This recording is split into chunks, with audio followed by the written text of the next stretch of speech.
Hello there, my friends. Welcome to the Star Wars Vault. If you're new to the channel, make sure to subscribe for new Star Wars content every week. For today's video, I will go over Episode 5 of The Acolyte, with Episode 6 dropping on Disney Plus later tonight. As I mentioned at the end of my last video, I have a fanfiction story that I will be posting tomorrow afternoon. I've had it in the works for a while now, so I hope my storytelling will once again entertain many of you. Making new fanfictions is going to become a much bigger part of the channel from now on. But anyways, let's get into this most recent episode of The Acolyte. Honestly, this episode wasn't bad. If I'm going to give you my true opinion, I'll tell you it's a halfway decent episode of streaming television. I can totally understand why some people would consider it really good, even though I don't share the same thoughts. We all know why people thought it was good. This episode was almost entirely an action sequence. More than half the episode was lightsaber fighting. Believe it or not, pretty good fight choreography. If there's one thing I'd point to that upgraded this show's quality, was the fight between the near dozen of Jedi and the Master, the Stranger, who happens to be Kamir. That's right, the big reveal of Smilow Ren was May's smuggler acquaintance.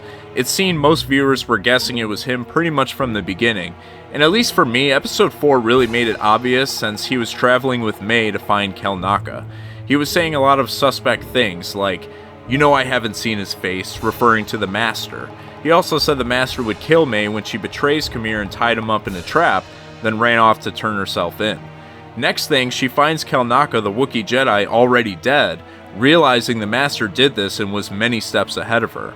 Who else could it be? I mean, he was right there, like a quarter mile away. Anywho, the Master is revealed to be Kamir when Jeki, the Padawan, knocks off his helmet. And by the way, Jeki puts on one heck of a performance. She looked very good with the choreography. Her and Sol were the only Jedi who were standing toe-to-toe with Smilow Ren. Many of the other Knights and Masters got diced and wiped out early on in the fight. And even Jedi Knight Yord, who was portrayed as one of the main characters of the series, had a pretty brutal death at the hands of Kamir.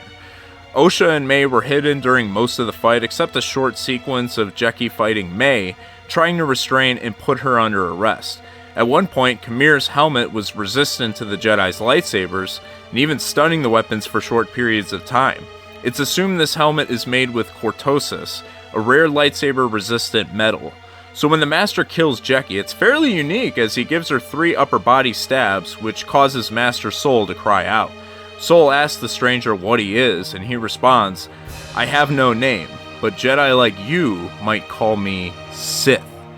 He's holding Osha and states he wants a pupil, an Acolyte. Originally, May was filling that role, but after her turn, the Sith is through with her. He wants a new opportunity. And suddenly, these huge moths in the sky come down and take Kamir up, and for whatever reason, he is unable to fight them off initially.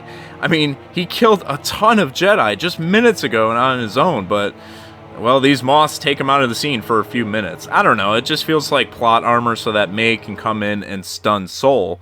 And then she talks to her sister Osha for a few minutes as they disagree on a bunch of things. I think May even says the Jedi brainwashed her.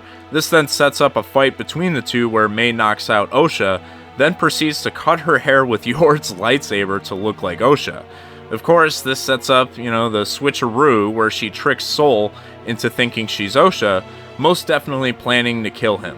He's the last one left on her list, and how he doesn't sense that it isn't Osha is beyond me. Right after that, Kamir finally comes down as he slices and kills all these giant moths. The episode ends with the Sith tending to and even force healing Osha, I think. It's unclear what the Master will make Osha do in Episode 6, but you'd think if she doesn't do what he says, then he will kill her. As for this episode, I'll start with positives. This has some of the best lightsaber fight choreography in the Disney Star Wars era. I was pretty amused with what I saw. Many call this episode a spectacle, a visually entertaining episode. I can vouch for that. Sol remains the strongest character in the series for me, but the actor who played Kamir, Mr. Evil Sith, I'm really impressed with his performance, both in the fight and his overall acting. I still like my guy Sol, but Kamir is at least somewhat interesting after this episode.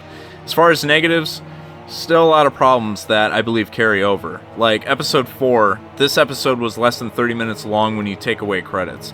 That's just so short for a show that has 8 episodes and a $180 million budget. Also, Once the lightsaber fight officially ends, the show becomes much less appealing to me yet again, because now I have to go back to the characters and the story, and it's just not set up well enough for me to really care.